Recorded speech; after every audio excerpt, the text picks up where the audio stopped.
اللہ الرحمن الرحیم۔ السلام علیکم ناظرین، پروگرام الکلام کے ساتھ آپ کا میزبان محمد شعیب رضا حاضر خدمت ہے۔ ناظرین کرام، اس پروگرام کے پہلے حصے میں ہم قرآن کریم کی کچھ آیات کو سمجھنے کی کوشش کرتے ہیں، اور دوسرا حصہ ایسے سوالات پہ مشتمل ہوتا ہے جو نوجوانوں کی طرف سے پوچھے جاتے ہیں، جو معاشرے کے مختلف مسائل پر پوچھے جاتے ہیں۔ ہمارے ساتھ شریک گفتگو ہوتے ہیں جناب محمد امان رسول صاحب۔ امان صاحب، بہت شکریہ آپ کے وقت کا۔ میری معاونت کے لیے موجود ہیں جناب احمد بلال صاحب۔ احمد، بہت شکریہ آپ کے وقت کا بھی۔ جزاک اللہ۔ امان صاحب، ہم بات کر رہے تھے دو ایسے اشخاص کا، دو نوجوانوں کا، دو باغ والوں کا قصہ جو سورہ کہف کے اندر بیان ہوا ہے، اور ہم نے بات کی تھی کہ کیسے ایک شخص اپنے غرور اور تکبر کی وجہ سے خدا کے عذاب کا باعث بنا، اور دوسرا اپنی اس اعتقاد یا اپنے اس ایمان کی وجہ سے کامیاب ہو گیا۔ اس سے آگے ہم نے آج شروع کرنا ہے، اپنی گفتگو کا آغاز کیجیے گا۔ بسم اللہ الرحمن الرحیم۔ ناظرین کرام، کل ہم نے دو باغ کا جو مالک تھا اس کے حوالے سے بات کی تھی۔ آج اللہ پاک نے چند آیات میں جو فلسفہ زندگی ہے اور زندگی کا جو حقیقی تصور ہے اس کو بیان فرمایا ہے، اور آغاز مثال کے ذریعے سے ہوتا ہے۔ یعنی جیسے کل ہم نے اس بات کو پڑھا تھا کہ اللہ پاک نے رسول اللہ صلی اللہ علیہ وسلم سے یہ فرمایا کہ آپ ان کو یہ مثال دیجئے دو باغ والوں کی، تو وہاں پر ہم نے اس کا ذکر کیا۔ اب اس سے آگے بھی اللہ سبحانہ و تعالیٰ ایک مثال کے ذریعے سے بات سمجھا رہا ہے۔ آغاز ہوتا ہے، فرمایا وَضْرِبْ لَهُمْ مَثَلَ الْحَيَاةِ الدُّنْيَا كَمَاءٍ، کہ اے نبی صلی اللہ علیہ وسلم ان کو دنیا کی زندگی کی آپ مثال دیجئے۔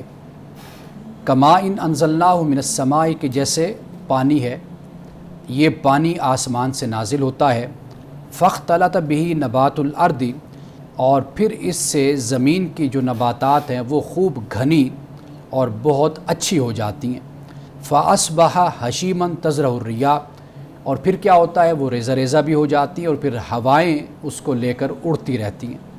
وکان اللہ علی کل شیء مقتدرا، اللہ ہر شے پر قادر ہے۔ المال والبنون زینت الحیات الدنیا، مال اور بیٹے یعنی اولاد یہ دنیا کی زندگی کی زینت ہیں، خوبصورتی ہیں، آرائش ہیں۔ والباقیات الصالحات، اور جو باقی رہنے والے ہیں، خیر من عند ربک، وہ بہتر ہے تیرے رب کے پاس، ثوابا و خیر عملا، ثواب کے طور پر بھی اور توقع کے اعتبار سے بھی وہ بہتر ہے، امید کے اعتبار سے۔ اور پھر اس سے آگے فرمایا وَيَوْمَ نُسَيِّرُ الْجِبَالَ وَتَرَى الْأَرْضَ بَارِزَةً وَحَشَرْنَاهُمْ فَلَمْ نُغَادِرْ مِنْهُمْ أَحَدًا، کہ وہ قیامت کا دن کہ جس دن ہم پہاڑوں کو چلائیں گے اور تم دیکھو گے کہ زمین کو بالکل کھلا ہوا، یعنی بارزہ تم زمین کو دیکھو گے، وَحَشَرْنَاهُمْ فَلَمْ نُغَادِرْ مِنْهُمْ أَحَدًا، اور پھر ہم ان سب کو جمع کریں گے اور پھر ان سب میں سے کسی کو بھی ہم چھوڑیں گے نہیں۔ اور پھر اس کے بعد فرمایا وَعُرِضُوا عَلَىٰ رَبِّكَ صَفًّا، کہ یہ سب لوگ اپنے رب کے پاس صف میں پیش کیے جائیں گے، یعنی کیو کی حالت میں، لائن میں اللہ کے پاس یہ موجود ہوں گے۔ لَقَدْ جِئْتُمُونَا كَمَا خَلَقْنَاكُمْ أَوَّلَ مَرَّةٍ، کہ تم ہمارے پاس آ گئے جس طرح ہم نے تم کو پہلی بار پیدا کیا تھا۔ بَلْ زَعَمْتُمْ أَن لَّن نَّجْعَلَ لَكُم مَّوْعِدًا، بلکہ تم نے یہ گمان کیا کہ ہم تمہارے لیے کوئی وعدہ کا وقت مقرر نہیں کریں گے۔ اور پھر آخری آیت میں بیان فرمایا کہ وَوُضِعَ الْكِتَابُ، اور اس دن پھر رجسٹر رکھا جائے گا، فَتَرَى الْمُجْرِمِينَ مُشْفِقِينَ مِمَّا فِيهِ، اور پھر تم مجرموں کو دیکھو گے کہ اس میں، اس کتاب میں، رجسٹر میں جو کچھ ہے وہ اس سے ڈرتے ہیں۔ وَيَقُولُونَ، اور وہ کہیں گے کہ یا ویلتنا، ہائے ہم پر افسوس، ما لِهَذَا الْكِتَابِ، کہ یہ کیسی کتاب ہے، یہ کیسا رجسٹر ہے، لا یغادر صغیرۃ ولا کبیرۃ الا احصاها، کہ اس رجسٹر نے تو کچھ بھی نہیں چھوڑا، ہر چیز چھوٹی بڑی اس کے اندر موجود ہے۔ وَوَجَدُوا مَا عَمِلُوا حَاضِرًا، اور جو کچھ انہوں نے کیا ہے وہ سب سامنے وہ پائیں گے۔ وَلَا يَظْلِمُ رَبُّكَ أَحَدًا، اور تیرا رب کسی کے ساتھ ظلم نہیں کرنے والا، ظلم نہیں کرے گا۔ اب یہاں پر ناظرین کرام آپ یہ دیکھیے کہ جیسے پہلے ایک واقعہ بیان ہوا ایک شخص کا کہ جو سرکش تھا، مالدار تھا، اور وہ اپنی دولت کو یہ سمجھنے لگا کہ ہمیشہ یہ میرے پاس ہی رہے گی، اور بلکہ اس نے طنزاً یہ بھی کہا کہ اگر مجھے میرے رب کی طرف اگر لوٹایا بھی جائے گا تو میں وہاں پر بھی عیاشی کروں گا اور سہولت کے ساتھ رہوں گا، میرے یہاں پر بھی مزے اور میرے وہاں پر بھی مزے ہیں۔ اب اللہ سبحانہ و تعالیٰ نے جو بات ہمیں یہاں سمجھائی ہے، ایک تو بات یہ ہے کہ انسان یہ دیکھتا ہے کہ یہ ایک ہستی بستی دنیا ہے اور اس میں سب کچھ بڑے بہترین طریقے سے چل رہا ہے، اور یہ اسی طریقے سے چلتی رہے گی دنیا، اور اپنے پاس بھی جو کچھ ہوتا ہے، اپنی جوانی ہے، اپنی صحت ہے، اپنا مال ہے، اس کے بارے میں انسان کا ہمیشہ یہ خیال ہوتا ہے کہ یہ سب کچھ ہمیشہ میرے پاس رہے گا۔ لیکن اللہ پاک نے ایک مثال سے یہ بات سمجھا دی کہ دیکھو کہ جیسے دنیا کی زندگی کی مثال ایسے ہے کہ جیسے آسمان سے پانی اترتا ہے اور پھر زمین جون سی ہے اس کے جو نباتات ہیں وہ ہرے بھرے ہو جاتے ہیں، سرسبز ہو جاتے ہیں، گھنے ہو جاتے ہیں، اور کوئی تصور بھی نہیں کر سکتا کہ ان کا کبھی خاتمہ ہوگا اور یہ زمین چٹیل میدان بن کر رہ جائے گی۔ تو فرمایا کہ اسی طرح انسانی زندگی ہے، اسی طرح انسان کی نوجوانی ہے، اسی طریقے سے انسان کا مال ہے، اسی طرح انسان کی صلاحیت ہے کہ ایک وقت آتا ہے کہ اس پر زوال آتا ہے، اس پر بڑھاپا آ جاتا ہے۔ اور پھر اس کے بعد اللہ پاک نے اس حقیقت کو واضح کر دیا کہ یہ جو دنیا کا مال ہے اور یہ اولاد ہے، یہ سب کچھ یہ دنیا کی زندگی کی زینت ہے، یعنی آرائش ہے، انسان کی شخصیت سمر جاتی ہے، بن جاتی ہے، انسان کی ایک جسے ہم کہتے ہیں کہ رکھ رکھاؤ انسان میں آ جاتا ہے، اور دنیا دیکھتی ہے، اس سے متاثر ہوتی ہے کہ یہ انسان کیسے اولاد اور مال اور اپنی سواری، اپنا گھر، اپنا سب کچھ کس طرح لے کر چل رہا ہے اور کیا کچھ اس کے پاس ہے۔ لیکن اللہ پاک نے یہ فرما دیا کہ یہ سب کچھ اس لیے تمہیں دیا گیا کہ تاکہ تم ایسے اعمال کرو اور ایسی زندگی گزارو تاکہ وہ اعمال تمہارے لیے بخشش و مغفرت کا باعث بنے۔ اور اللہ پاک نے اس حقیقت کو بھی بیان کر دیا کہ والباقیات الصالحات، باقی رہنے والی کیا چیز ہے؟ وہ انسان کے اچھے اعمال ہیں کہ جو انسان کو فائدہ دیتے ہیں۔ اور پھر اس کے بعد اللہ پاک نے قیامت کا نقشہ بھی کھینچ دیا، یعنی جس قیامت کے بارے میں انسان شک کرتا ہے اور گمان اور ظن میں رہتا ہے، تو اللہ پاک نے اس کا نقشہ بھی کھینچ دیا کہ کیا ہوگا۔ فرمایا کہ پہاڑوں کو ہم چلائیں گے، زمین کو بالکل ہم کھول کر رکھ دیں گے، اور پھر اس دن ہم سب کو جمع کریں گے، کوئی بھی پیچھے نہیں رہے گا، اور صف بصف لوگ اللہ پاک کے پاس حاضر ہوں گے۔ اور پھر فرمایا کہ ذرا سوچو تو صحیح، اس دن جیسے تم جمع ہوگے یہ ایسے ہی ہوگا کہ جیسے تمہیں ہم نے پہلی دفعہ پیدا کیا تھا، یعنی جب پہلی دفعہ اللہ پاک نے پیدا کیا تو اس وقت انسان کے جو عناصر ہیں وہ موجود نہیں تھے۔ اللہ پاک نے انسان کو ایک تخلیق دی، انسان کو ایک وجود دیا، انسان کو چہرہ دیا، شخصیت دی جو پہلے موجود نہیں تھی۔ تو فرمایا اسی طرح جب تم قبروں سے اٹھو گے اور تمہاری حالت یہ ہوگی کہ کوئی شخص سمندر میں مرا ہوگا، کوئی دریا میں گرا ہوگا، کوئی زمین میں دفن ہوا ہوگا، کوئی کسی کو درندہ کھا گیا ہوگا، کسی کو چرند پرند کھا گئے ہوں گے، لیکن اللہ سبحانہ و تعالیٰ پھر انسانوں کو ایک نئی تخلیق دے گا، اور ایک یعنی اس طرح ہوگا کہ انسان تصور بھی نہیں کر سکے گا کہ کیا یہ بھی اٹھ کر کھڑا ہو جائے گا۔ تو اللہ سبحانہ و تعالیٰ اس انسان کو بھی پیدا کرے گا اور اس کو اپنی بارگاہ میں لائے گا۔ اور آخر میں اللہ پاک نے کلیئرٹی کے ساتھ، بڑی وضاحت کے ساتھ اس بات کو بیان کر دیا کہ اس دن وہ لوگ کہ جو دنیا میں انکار کرتے ہیں آخرت کا، ان کا معاملہ ایسا ہوگا کہ یہ جو مجرم لوگ ہوں گے، انکار کرنے والے، جب ان کی کتاب ان کے سامنے رکھی جائے گی تو یہ ڈرنے والے ہوں گے، یعنی گھبرا جائیں گے کہ اس کتاب میں تو کوئی چیز بھی نہیں چھوڑی گئی، لا یغادر صغیرۃ ولا کبیرہ الا احصاها، ہر چیز موجود ہے، یعنی وہ گناہ جو چھپ کر کیا، وہ گناہ جو ظاہراً کیا، وہ گناہ جو کم عمری میں کیا، بڑی عمر میں کیا، بڑھاپے میں کیا، جب بھی کیا، وہ سب کچھ اس کتاب کے اندر موجود ہوگا اور وہ کتاب اس کے آگے رکھ دی جائے گی۔ تو اللہ سبحانہ و تعالیٰ نے فرمایا کہ جو کچھ بھی ان لوگوں نے کیا ہوگا وہ سب کچھ یہ اپنے سامنے پائیں گے اور کسی چیز کو بھی ان سے چھپایا نہیں جائے گا۔ اور آخر میں اللہ پاک نے اس بات کو واضح کر دیا کہ تیرا رب کسی کے ساتھ ظلم نہیں کرے گا۔ قرآن پاک میں ہے کہ کسی کے ساتھ اللہ سبحانہ و تعالیٰ ذرہ برابر بھی ظلم نہیں کرے گا۔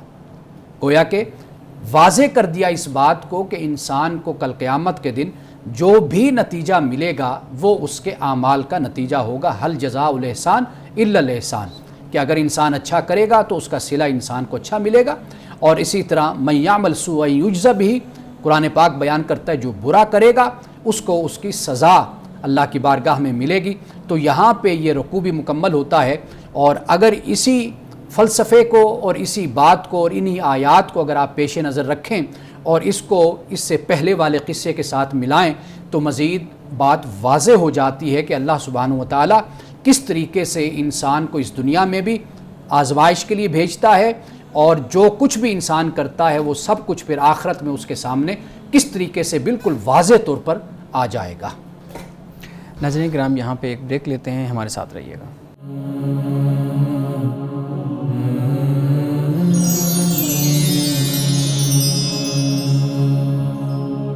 Welcome back. امان صاحب, جو آیات آپ نے بیان کی ہیں ان میں سے سب سے پہلی آیت مثال کے اوپر ہے کہ ان کو مثال جو ہے نا بیان کیجیے گا. تو امثال القرآن کا جو ایک پورا موضوع ہے وہ قرآن کریم کے اندر بار بار مختلف مثالوں کو, مختلف جو معاملات ہیں ان کو مثالوں کے ذریعے واضح کیا گیا ہے. بنیادی طور پہ جاننا میں یہ چاہوں گا کہ یہ جو مثالیں ہیں, تشبیہات ہیں, ان کو قرآن کے اندر جو بیان کیا گیا ہے اس کی کیا وجہ ہے, اس کی اہمیت کیا ہے قرآن میں ان مثالوں کو بیان کرنے کی؟ دیکھیے, پہلی بات یہ ہے کہ جب کوئی بات کہی جاتی ہے نا, کئی دفعہ وہ بات سامع کو سمجھ نہیں آتی. یعنی سامع کا ایک لیول ہوتا ہے اور اس سطح پہ وہ بات اس کو سمجھ نہیں آ رہی ہوتی یا اس کے ذہن کے مطابق وہ بات اتر نہیں رہی ہوتی. تو یہاں پر بڑی مشکل پیش آ جاتی ہے کہ متکلم اور سامع مخاطب وہ کس طریقے سے ان کے درمیان ایسے یعنی راستہ بنے کہ جس سے وہ آسانی کے ساتھ بات کو سمجھ جائے. ٹھیک. اس کے لیے سب سے بہتر طریقہ پھر امثال ہوتی ہیں, مثالیں ہوتی ہیں جو دی جاتی ہیں. اور مثال کا جو سب سے بڑا فائدہ ہوتا ہے, مثال جو مفید ہوتی ہے وہ یہ ہے کہ وہ سامع کے لیے بڑی مؤثر ثابت ہوتی ہے.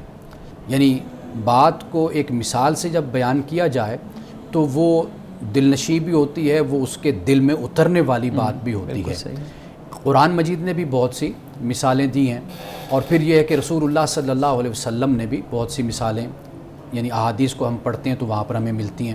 اسی طرح انجیل میں بھی حضرت مسیح علیہ السلام نے بہت سی مثالوں کے ذریعے سے, بلکہ انجیل میں تو بہت ہی زیادہ اس حوالے سے ہمیں امثال ملتی ہیں کہ جو حضرت مسیح علیہ السلام نے لوگوں کو بات سمجھائی.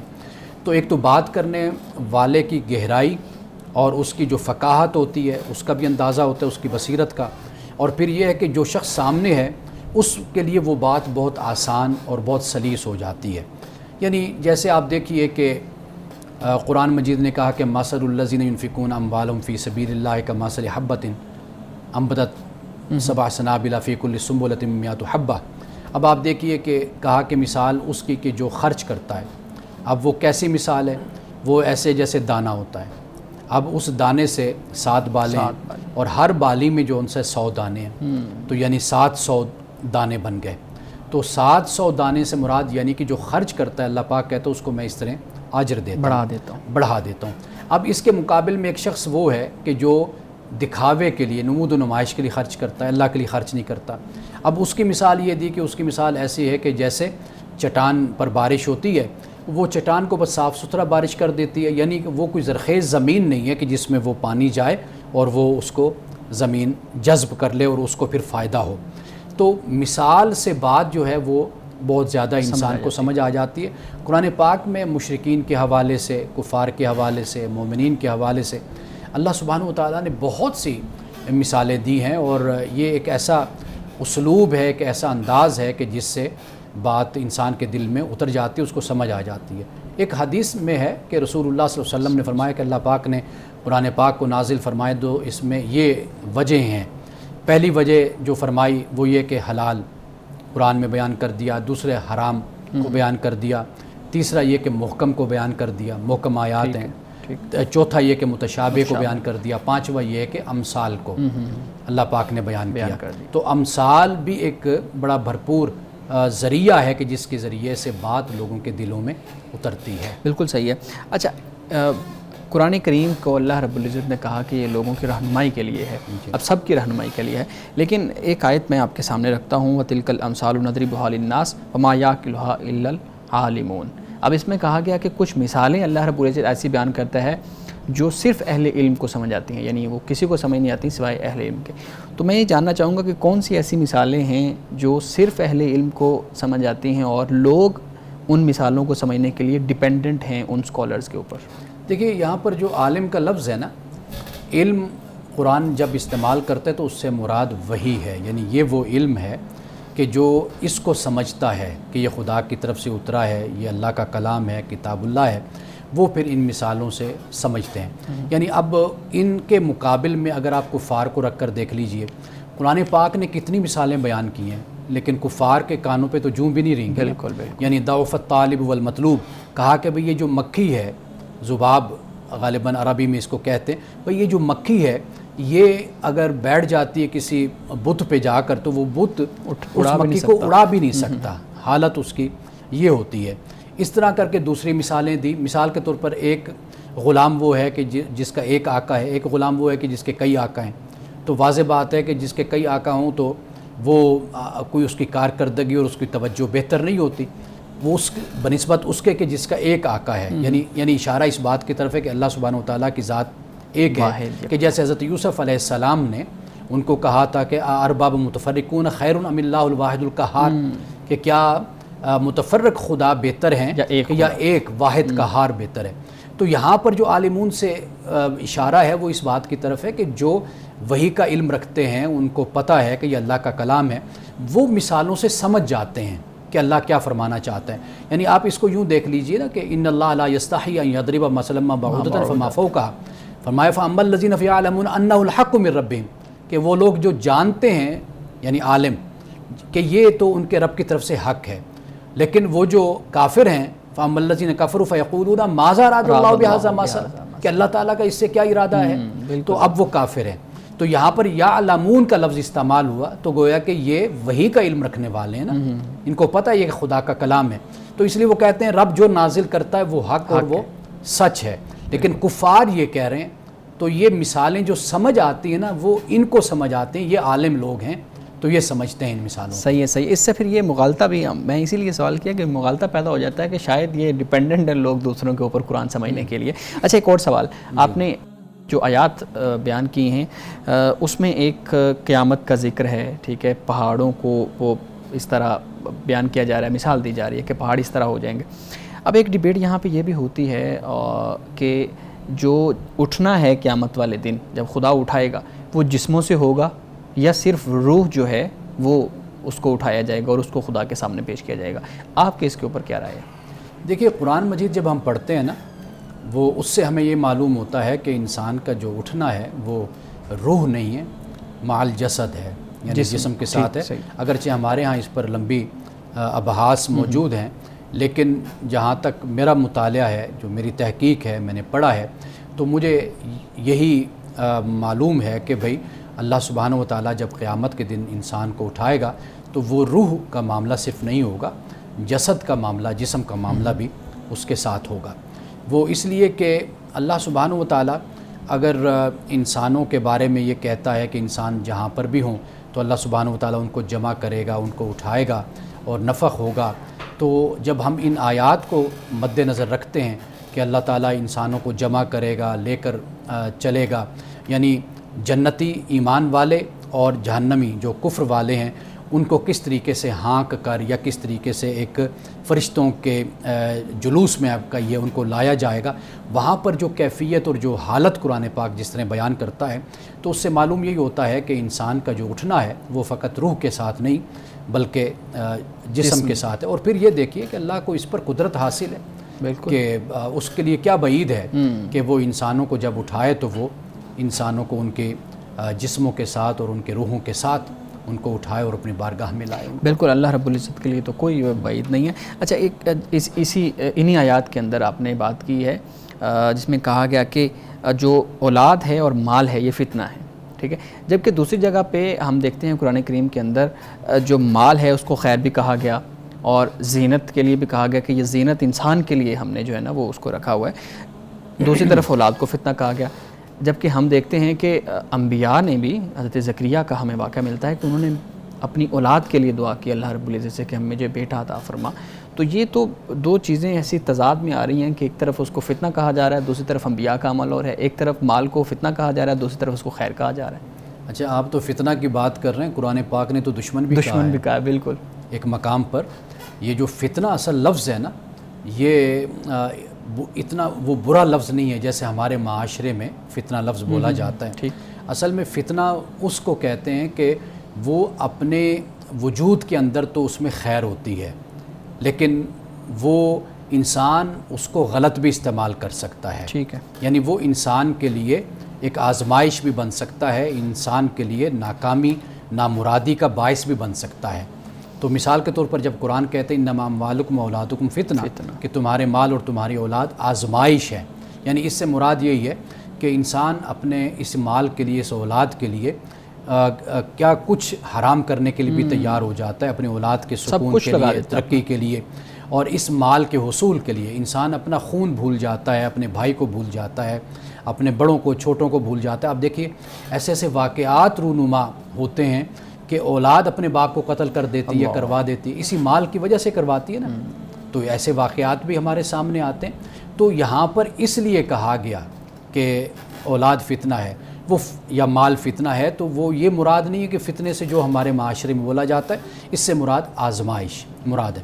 یعنی آپ دیکھیے کہ لوگ اسی کاروبار، اسی مال کے لیے نماز چھوڑ دیتے ہیں، لوگ اسی مال کے لیے اور اسی تجارت کے لیے لوگ جھوٹ بولتے ہیں، اسی مال کے لیے اور اسی تجارت کے لیے لوگ ملاوٹ کرتے ہیں، اسی مال اور اولاد کے لیے انسان دو نمبری کرتا ہے، ٹھیک ہے نا، سارا کچھ کرتا ہے، اسی طرح اولاد کے لیے معاملے بھی کرتا ہے۔ تو اس پہلو سے قرآن نے ان کو کہا ہے۔ اور کسی جگہ پر دشمن اگر کہا تو وہ بھی اسی لیے کہا کہ بھئی خبردار ہو جاؤ، کہ اگر تم یہ چاہتے ہو کہ بھئی تم اللہ کے ہاں سرخ رو ہو، تو پھر اپنے مال اور اپنے اولاد کو خدا کے بتائے ہوئے دائرے میں رکھ کر استعمال کرو۔ اولاد کا حق ہے، اس کو دو، لیکن اپنی آخرت کو اولاد کی خاطر، مال کی خاطر تباہ نہ کرو۔ بالکل صحیح ہے، بالکل صحیح ہے۔ ناظرین کرام، یہاں پہ ایک بریک لیتے ہیں، ہمارے ساتھ رہیے گا۔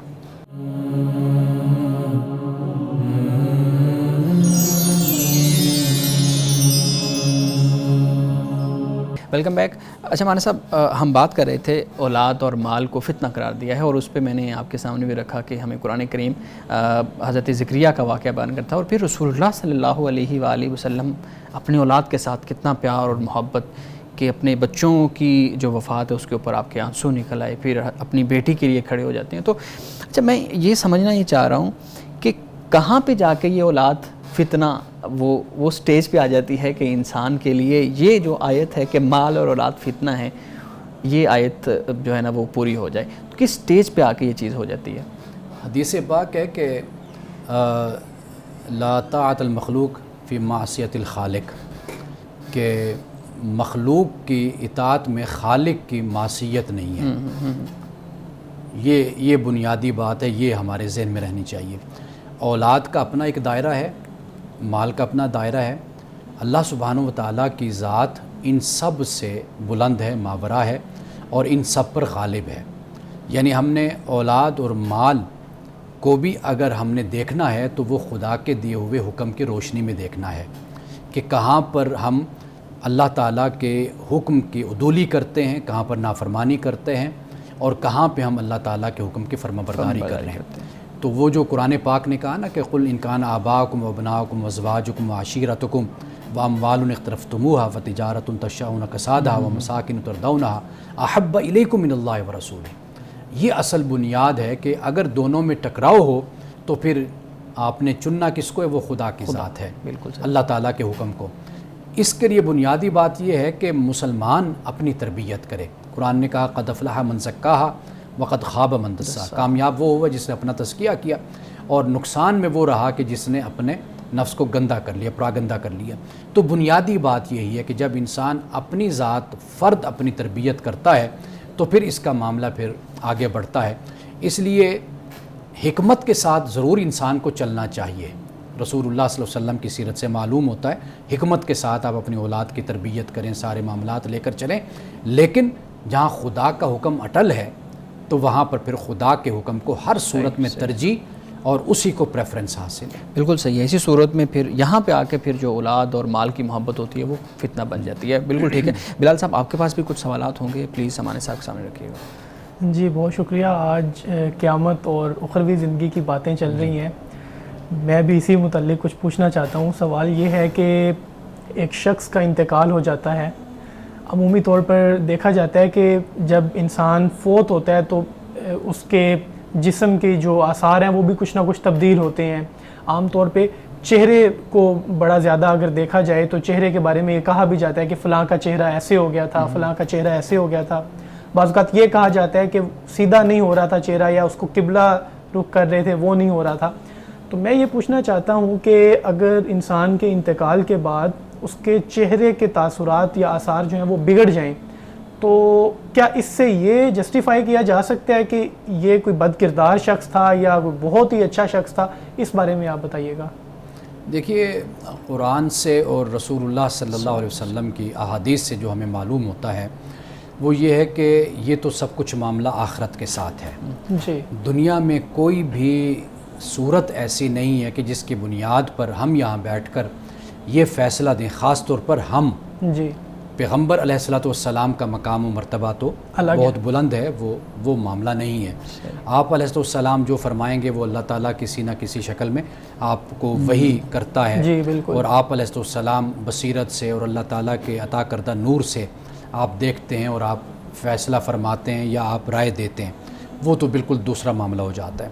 لیکن ہمارا جو معاملہ ہے وہ یہ ہے کہ ہم ہرگز اس بات کا اختیار نہیں رکھتے کہ کسی کے اس حوالے سے کسی کے چہرے پر یعنی وفات کے بعد کسی کا بگڑنا, ٹیڑھا ہونا, کیونکہ یہ طبی نقطہ نظر سے دیکھا جائے تو انسان کے جسم سے جب روح نکلتی ہے تو یہ جو ہمارے چہروں پر تازگی ہے یا ہمارا جسم جو حرکت کرتا ہے یہ خون کی گردش ہے کہ جو چل رہی ہے, اور پھر روح کا معاملہ ہے کہ ہم بول رہے ہیں, بات کر رہے ہیں اور حرکت کر رہے ہیں. جب ہمارے وجود سے یہ چیز نکل جاتی ہے اور ہمارا خون جم جاتا ہے, رک جاتا ہے, تو اس سے ہمارے جسم پر بہت سے ایسے اثرات سامنے آتے ہیں. اور پھر اسی طریقے سے لوگ بیمار ہو کر دنیا سے جاتے ہیں, شدید بیماری کا شکار ہو جاتے ہیں.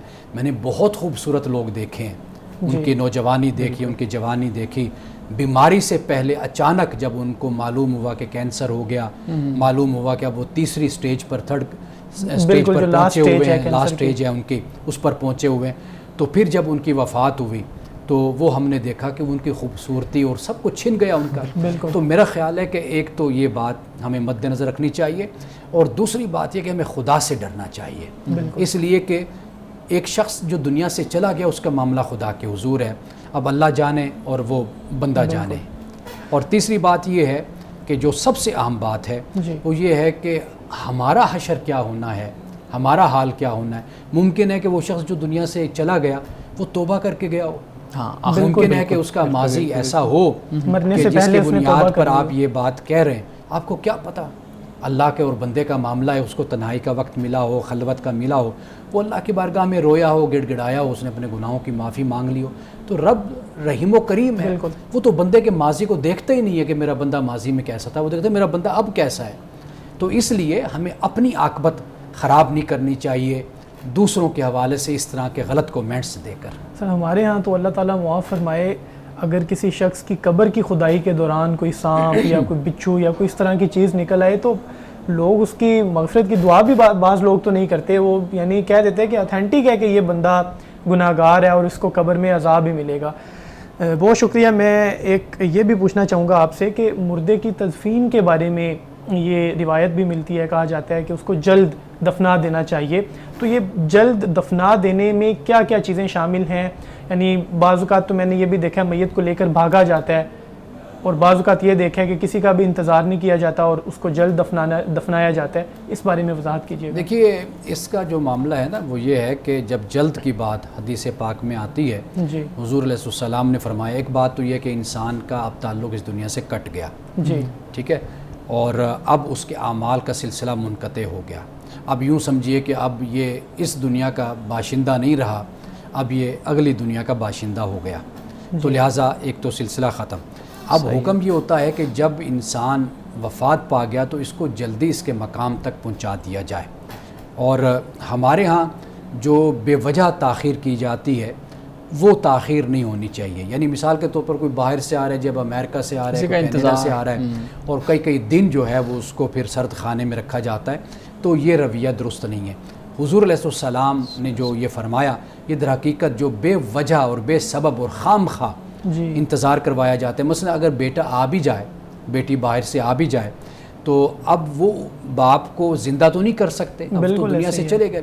اب وہ آ بھی جائیں گے مثال کے طور پر, تو اب وہ باپ کے اگر قبر بھی ہوگی تو قبر پر دعا کر دیں گے, فاتح خوانی پڑھ دیں گے, ٹھیک ہے نا. یہ جو ہے یہ تو کیا جا سکتا ہے, لیکن خام خواہ کا انتظار وہ نہیں ہونا چاہیے. اور دوسری بات جو سب سے عام بات ہوتی ہے وہ یہ ہے کہ لاش کا جسم کے خراب ہونے کا بھی ایک بہت بڑا مسئلہ ہوتا ہے, خاص طور پر پیٹ کا پھول جانا, اور اس سے یعنی کافی مسائل آگے پیدا ہوتے ہیں. گرمی بہت زیادہ ہوتی ہے وہاں پر یہ مسائل ہیں, تو لہٰذا اس چیز کو اس طریقے سے حل کیا جانا چاہیے کہ جیسے انسان وفات پائے, اور کوشش اسی بات کی ہونی چاہیے کہ اس کو جلد ہی اس کی تدفین کر دی جائے. عام طور پہ یہ بھی دیکھا جاتا ہے کہ کوئی بڑی شخصیت اگر انتقال کر گئی ہے تو اس کے جنازے میں لوگ آئے جا رہے ہیں, بہت سے لوگ جنازے کے لیے کھڑے ہو چکے ہیں, صف بندی ہو چکی ہے, لیکن پیچھے ابھی اور ہجوم بھی آ رہا ہے. تو اس طرح کے معاملات میں بھی دیکھا گیا ہے.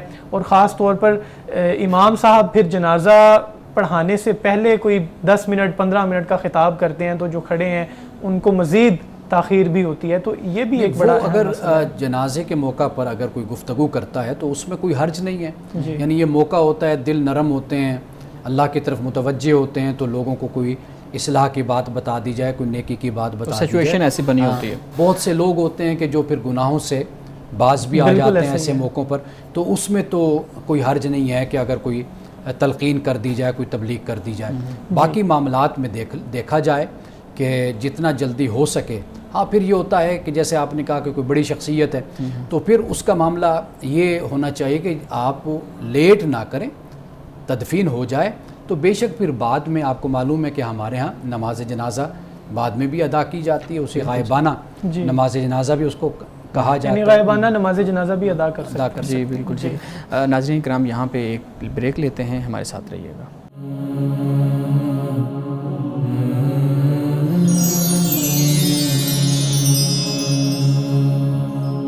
Welcome back. بلال صاحب, سوالات مزید مان صاحب. جی بہت شکریہ.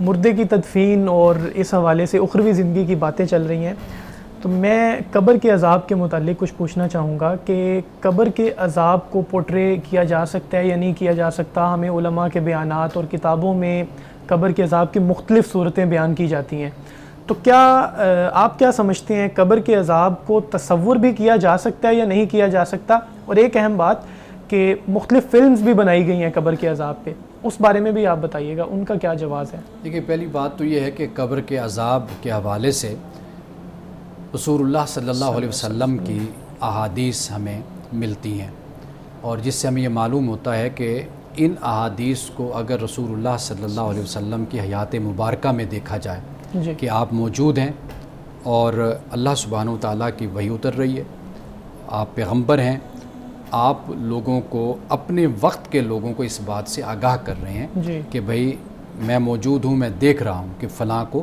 یہ عذاب ہو رہا ہے, فلاں کو یہ عذاب ہو رہا ہے. ایک تو یہ بات ہمیں حدیث پاک سے ملتی ہے.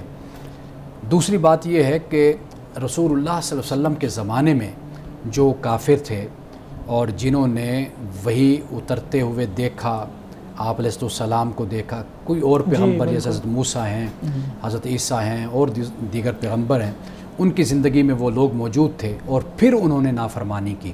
تو قرآن پاک فرعون کے بارے میں یہ بیان کرتا ہے کہ دن رات آگ کو پیش کیا جانا, جہنم کو, یہ قرآن پاک میں اس حوالے سے ملتے ہیں.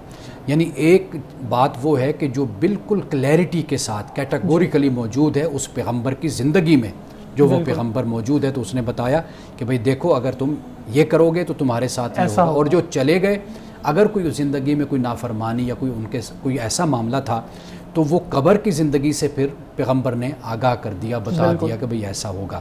ایک بات تو یہ ہوگی. دوسری بات یہ ہے کہ قرآن پاک قیامت کا جب نقشہ بیان کرتا ہے تو وہاں پر ہمیں یہ معلوم ہوتا ہے کہ بعد لوگ جب اٹھیں گے قبروں سے, وہ کوئی کہے گا کہ ایک دن ہم اس حال میں رہے, کوئی کہے گا ہم آدھا دن اس حال میں رہے, کوئی اس سے بھی زیادہ مدت قرآن پاک نے اس کو بیان کیا ہے.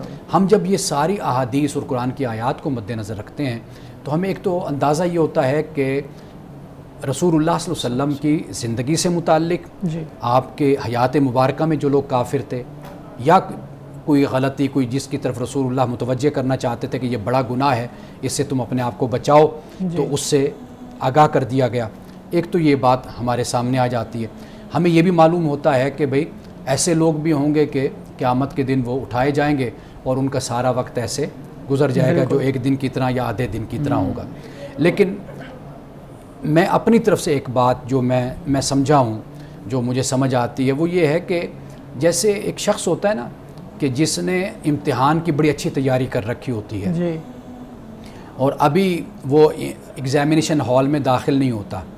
ایگزامینیشن ہال میں داخل ہونے سے پہلے اس کی کیفیت وہ دیکھ لیں آپ, یا یوں سمجھ لیجئے کہ ایگزامینیشن ہال میں پیپر دے کر جب وہ آ جاتا ہے, رزلٹ 2 مہینے بعد 4 مہینے بعد آتا ہے, اب اس کی جو کیفیت ہوتی ہے نا اس کو پتہ ہوتا ہے, وہ جس اذیت سے گزر رہا ہوتا ہے کہ بھئی میرا رزلٹ اچھا نہیں آنا کیونکہ میں نے اپنا کوئی تیاری نہیں کی تھی, کوئی محنت نہیں کی تھی, میں ایسے ہی پیپر دے کر آ گیا تھا. اب اس کی کیفیت تو ہے نا.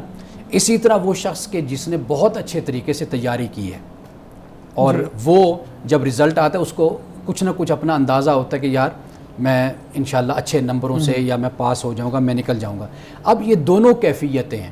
انسان جب مرتا ہے تو ایسے لگتا ہے کہ یہ جو وقت ہے قیامت تک کا اور اس دنیا سے جانے کا, یہ کچھ اسی طرح کا وقت ہوتا ہے کہ انسان اپنی اس زندگی پر جب نظر ڈالتا ہے اس کو پتہ ہوتا ہے کہ بھئی میں کیا کرتا رہا ہوں اور میں نے کیا نہیں کیا, تو اس کی روشنی میں وہ خوش بھی ہوتا ہے ایک لحاظ سے, یعنی کہ وہ شخص کے جو ایمانداری سے اور اچھی زندگی ایمان اور عمل صالح سے گزارتا ہے وہ مطمئن بھی ہوتا ہے کسی حد تک.